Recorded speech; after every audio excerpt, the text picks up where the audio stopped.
da snimamo prije i poslije.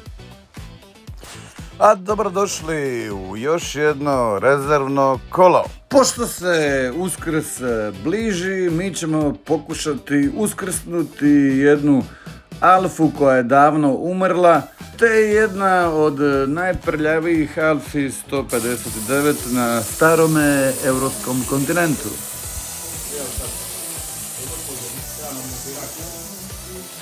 Ovaj video nije sponzoriran od nikoga, a za čišćenje ove Alfe 159 ćemo koristiti proizvode Koch kemije.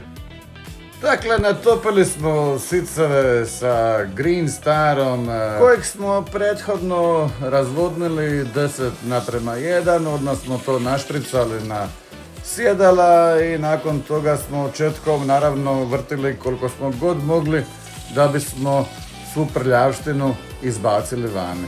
Nadalje, sa vrućom vodom i Karcher opremom smo pokušali ekstraktirati, odnosno izvući vanka svu prljavštinu koliko je gotovo moguće, jer se ova prljavština nakupljala zadnjih 5-6 godina. Alfa je služila kao radna mazga, to jest u njoj se prevozio cimenat, jupol i ostala građevinska oprema.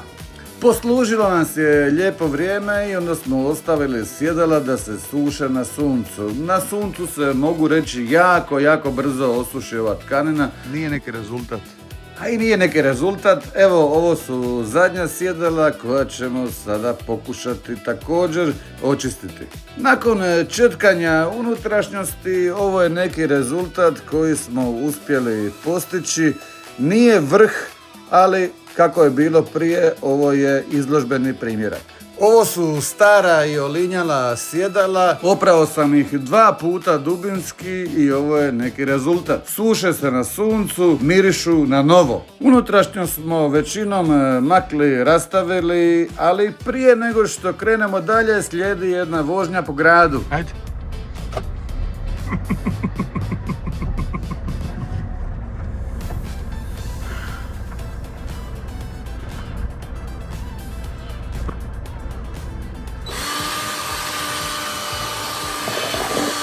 Macchiato. Ova 159 kao očigledno nije bila dugo očišćena, a iz tapeta izlazi bijela kava ili veliki macchiato. Nakon višesatnog brušenja, bušenja, polivanja, usisavanja, to na kraju izgleda ovako. Ponavljam, ovo je Alfa koja je služila kao radno vozilo i za prevoženje građevinskog materijala. Dakle, uspjeli smo izvući najbolje od ničega što smo imali. Nije sve tako crno kako izgleda. Svjetla točka ove Alfe 159 je njezin motor i motorni prostor koji je u vrhunskom stanju. I to je od rezervnog kola to za ovaj video.